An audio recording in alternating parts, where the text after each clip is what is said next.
La légitime défense. Pensant avoir raison, vous pouvez vous retrouver en prison si vous ignorez ceci. Un homme m'attaque avec un bâton, j'utilise un couteau et je le poignarde. Il meurt.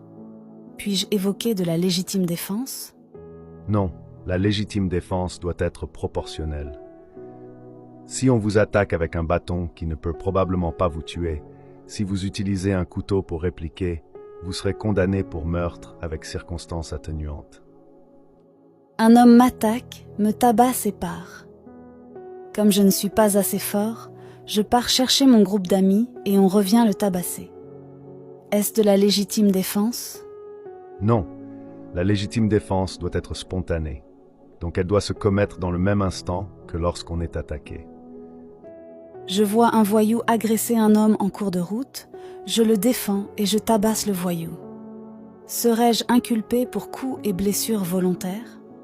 Non, c'est de la légitime défense. Elle peut se faire pour soi ou pour un autre, mais à condition que cela réunisse les éléments qui la constituent. Je trouve ma femme en train de coucher avec un autre homme sur mon lit, je tue cet homme avec une arme. Ai-je eu des bonnes raisons de le tuer? Non. Le fait pour cet homme de coucher avec votre conjointe sur votre lit n'est pas une menace qui peut vous coûter la vie. Vous pourriez introduire une action en justice contre votre conjointe pour adultère. Mais pour l'homme, il n'y a aucune infraction à sa charge, donc le tuer vous inculpera de meurtre. Maman et papa se battent. Comme papa frappait beaucoup maman, je n'ai pas pu me retenir. J'ai poussé papa et il est tombé la nuque contre le sol et il est mort.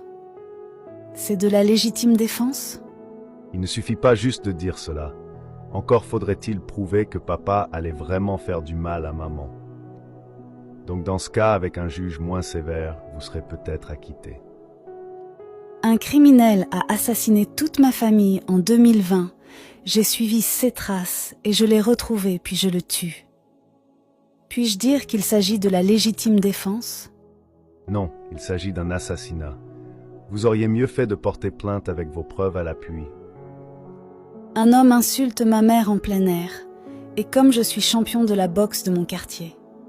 Je lui ai juste donné un seul coup, puis il se casse la côte. Il l'a bien mérité? Non, même si tu es champion du monde poids lourd, tu n'as pas à frapper quelqu'un pour injure.